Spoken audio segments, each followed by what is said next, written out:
Hey everyone, Off Grid Rooster here. I am Rooster, and I'm getting back into shape, uh, feeling a lot better. Thanks for all your concerns, and I really want to thank one individual person. Um, Her name is Bar B, and uh, she helped and she made it possible. I'm getting the Starlink so I can post more videos on a timely manner. Uh, I'll try to tweak the videos once I get a laptop or a computer. I do everything on my phone, so I don't have the apps to do, editing and music and all that. I really don't want to do that anyway. I like the way I deliver my videos. I'm honest and try to do what you guys don't see. You see all the pretty stuff. You see it's a beautiful place and everything, but almost everybody here goes through some type of struggle, whether it's weather, heat, building, work, whatever it is, we all go through something. And we try to help each other out. It's amazing. I just have to say it's amazing. And Bar, Bar, thank you very, very, very much.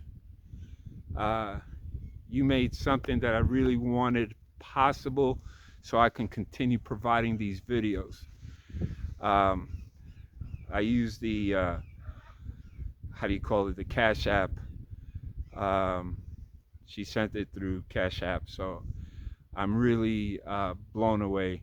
I don't like asking for help, but if you feel inclined to check out the my Cash App, I'm going to do a Patreon uh, because I've noticed it's difficult. The videos that they see out there, they're making big bucks, but they also provide service. It's like a movie. It's like a show. So you're looking forward to something. I don't do that. I just post.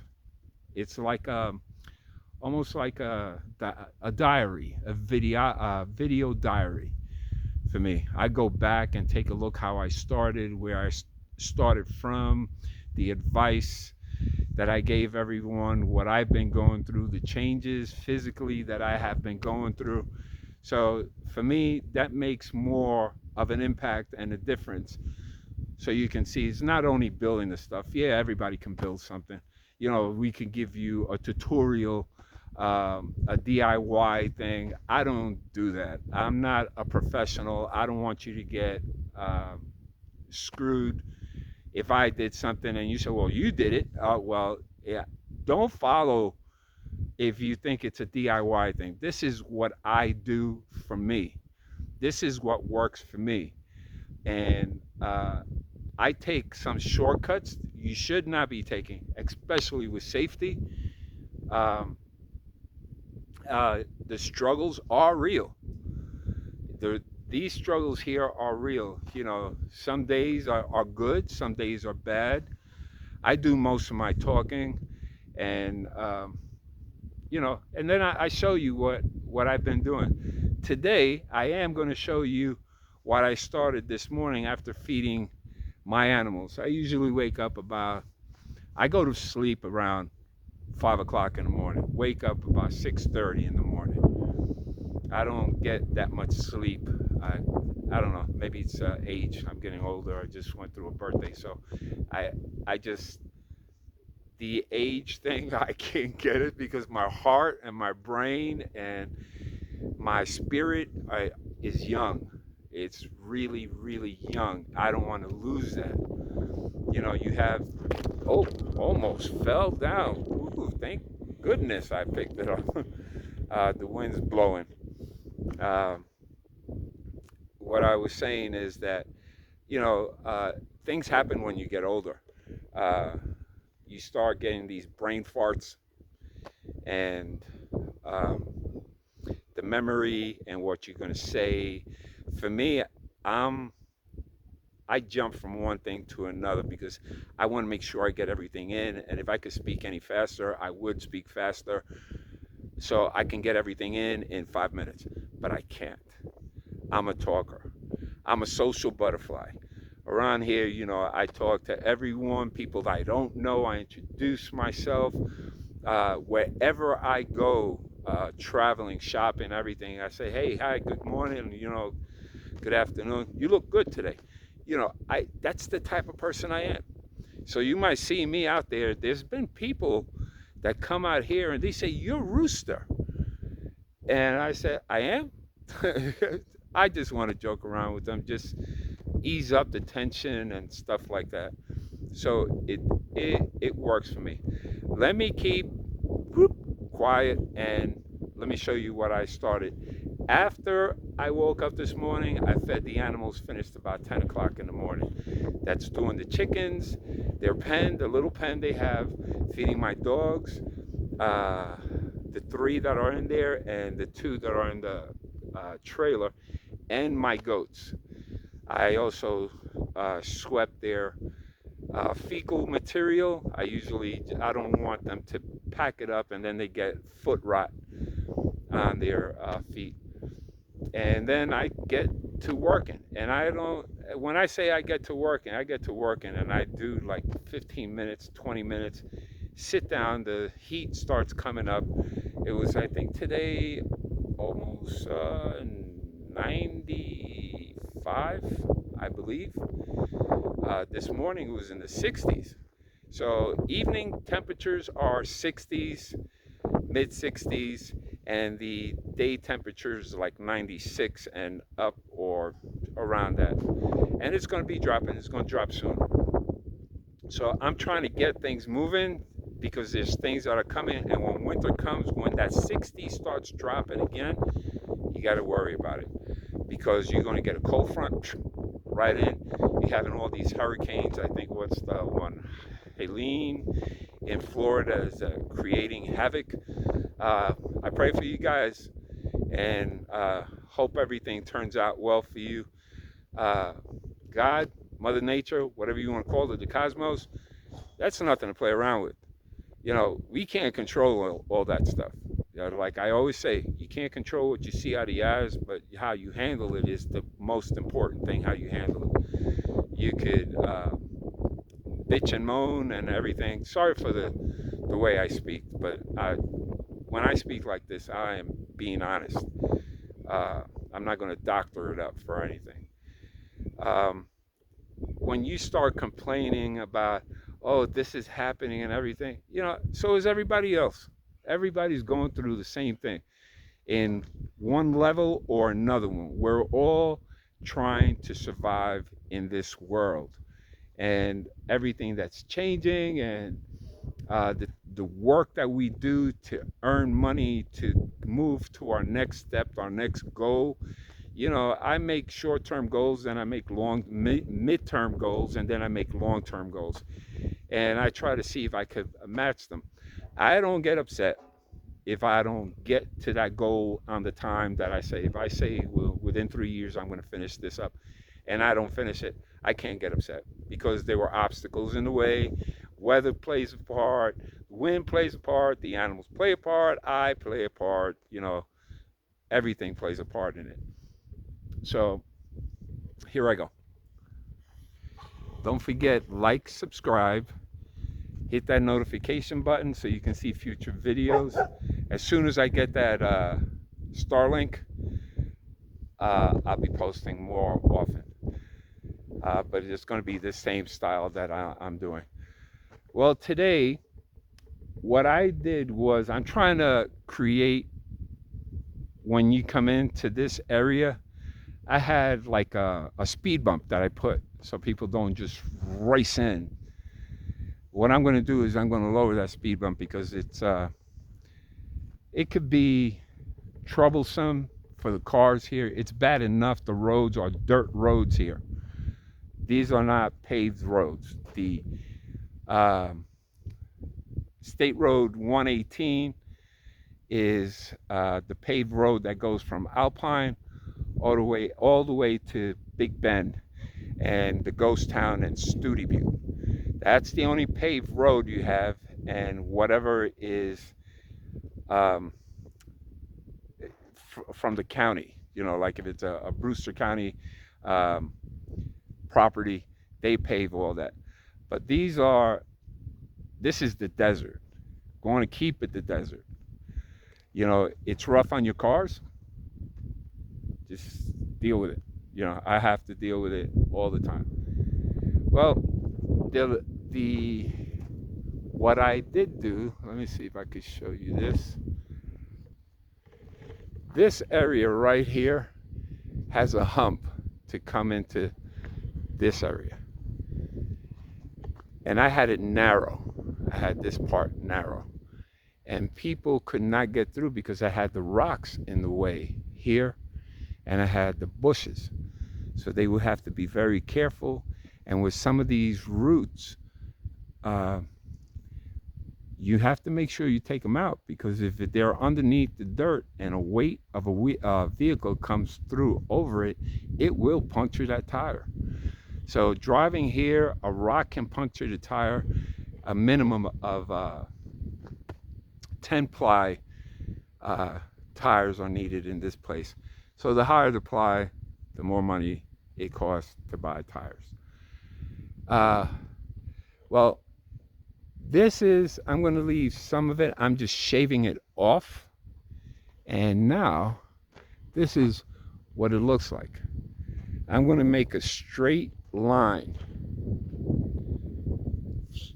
across. So when somebody comes from that area, they'll come straight. You don't have to turn, twist, hit the bump hard. But I moved the berm. The berm was all the way out by the fence, past the fence.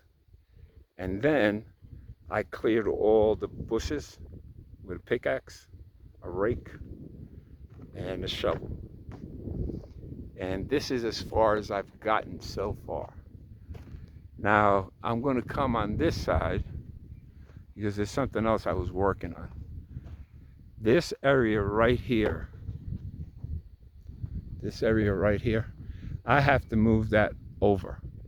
The reason why I'm creating this space here from the poles to that mesquite tree that's there, instead if I have to drive through or can't make a U-turn or tear something up, I can go all the way out that way and come out at the edge of my driveway and just turn and go.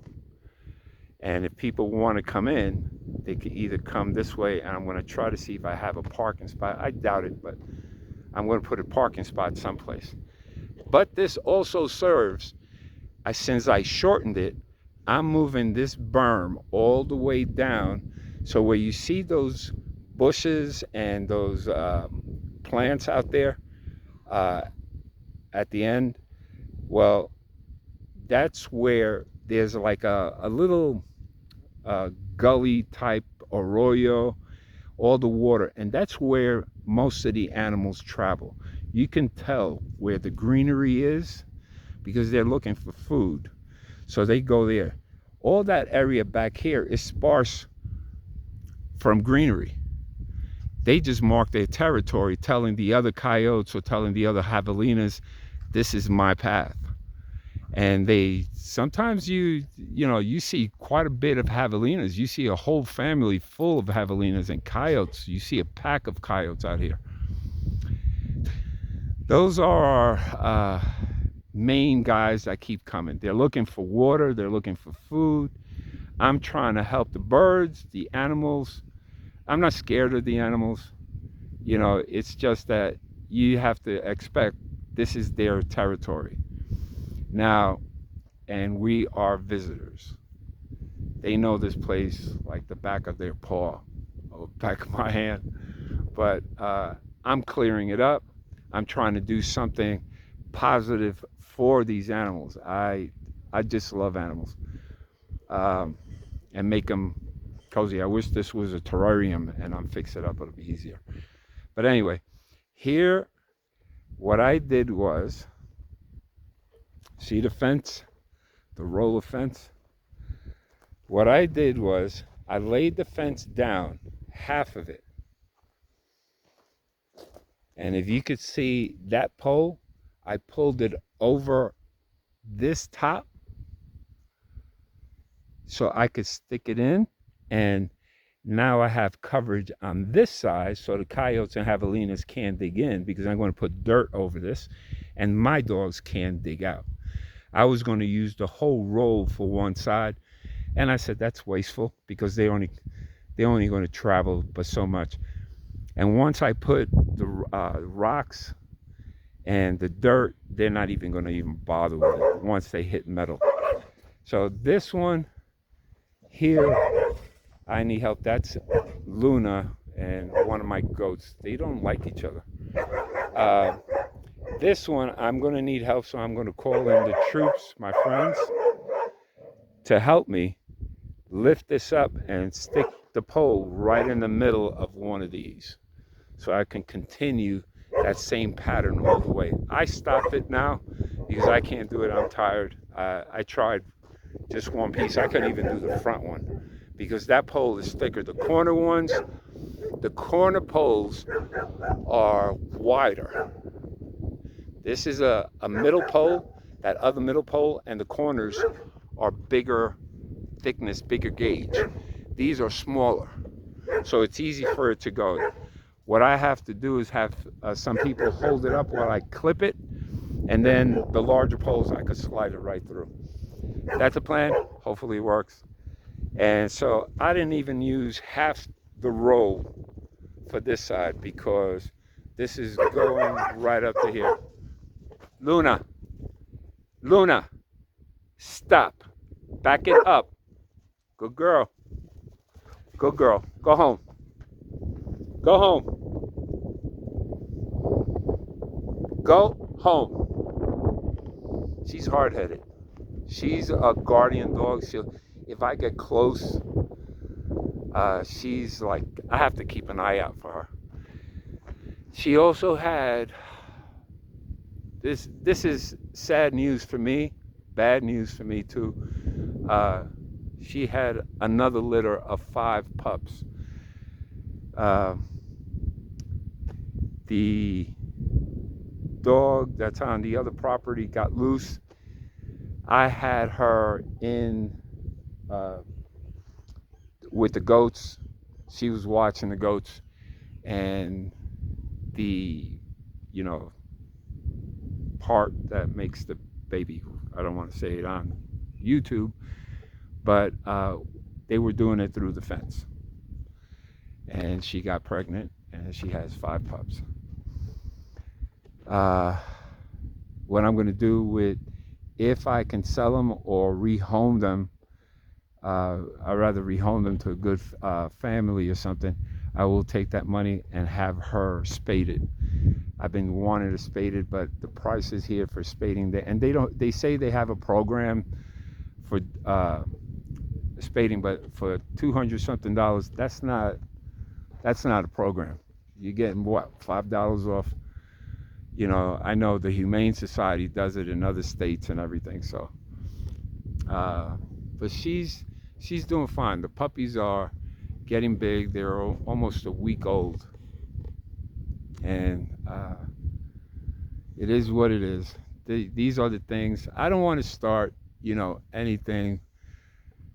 That's why I build these enclosures for my dogs, to keep them here, because I don't want any friction with my neighbors.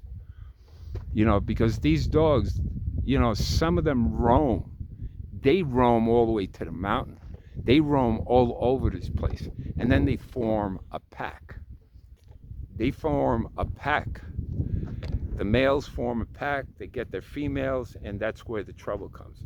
Then they start destroying property for somebody else, and you're liable. You're not allowed to shoot them. You can make a complaint, a formal complaint, to the sheriff's office, but it's just a piece of paper. I can't stop it. If I can't see it, if I sleep and they're going to do it through the fence, I can't do anything. I'm getting fed up with it. That's what's happening with me. I have to find a way to either get Humane Society to neuter the dogs, or have somebody put up a fence for his dogs and keep the dogs locked up. But I'm already to here with chasing the dog away, scaring them off, and everything, and it's just not working. Uh, it gets really frustrating, really, really frustrating. You just want to have your animals at peace, and you got to chase other animals, somebody else's animals. The wild animals are something different. They're wild. We know that. But if you're a person that lives here, you're responsible for the actions of that dog. The dog's not responsible. The dog's not to blame. It's the owner that's to blame. Yes, I know that dogs and cats, they get loose once in a while. Bring them back in, lock them up, see what went wrong, and fix it. That's what you do. If not, walk them with a leash. And then put them back in the house. That's the way I do things. If I can't do it, you see what I've done. I can't leave my the puppies loose because they go with that other dog. So I had to put them in the hen house. I would have had the hens already in there. So I had to make an adjustment because you can't put in that little space 5 dogs. It's not right for them. They need space to run, walk around, and do what they have. I take them on a leash, and I walk them around. If I walk, my Luna, my Isa are the only ones that are loose because they're always with me. That's the way I train them. I can't even train my puppies. They'll get trained. It's going to take time, but they will get trained. And you know, they protect this place. They let me know something is not supposed to be here. But I'm rambling again. Sorry about that. So this is what I've been doing. The fencing, the berm, trying to get a little driveway here and make it easier for people to drive through this way. Hopefully it works. I got more water containers. I don't know if I showed you the last time. There's one there. There's another one right there. And there's 4 right there. Once I get the dogs out, then I put the roof up to get the catchment to all these. And that's why that is going here. That water is going to take care of that bathroom and the kitchen. And then the other structure that's going to go right there, that one's going to take care of that. So those are my plans. Hopefully they work. One day at a time, I get it to do it, and you'll see more progress soon. I thank you for watching. Please like, subscribe, check my pages out, check my links out. There's something that's going on that I can't. The Amazon wish list, a lot of people are saying they can't hit the button. Copy and paste, and you could put it on either Google or your search engine, and you'll get the Amazon webpage. And what else? The bonfire, and hopefully I'm going to get the Patreon, and I'll put the Cash App there. But again, it's not necessary. I appreciate it. You make it easier for me. But, you know, I'm ready for doing things the hard way anyway. So it really doesn't matter. I just appreciate that you guys are thinking you're watching and everything. I'm going to try to hold a contest. Oh, before I leave, I want to show you one of my pieces of artwork that I'm doing. And I might put it for a contest for you guys. And after I finish it, I'll think about it. I got to see when I get it done. This right here is a rock from the volcanoes when they fall here. So I put a rooster, a little bit of water, and a tree, and I'm going to put a sign here or another one here that says off-grid rooster, and maybe give it as a gift or something. These are some of the artwork that I start. I put a live plant from my property, and then I'll paint all these. I'll put a scene of the mountains. I'll put Terlingua, Texas, and Big Bend region and stuff like that. But I have even canvases and jewelry that I make. You can see some of the stuff. And when I first started this adventure of mine, my early beginnings, that van, I painted that van. It was going to be like the star van. Everyone knew that van. But my bus now, once I finished doing this, that's taking a back seat. My van is taking, my bus is taking a back seat. I'm going to paint it up, put a camouflage, and put ocotillos and mesquite trees, coyotes, javelinas, and then I'm going to put right across both sides and in the back, Off-Grid Rooster YouTube. So you'll see me coming. Anyway, again, thank you, thank you, thank you. Barb, you're number one. Thank you very much.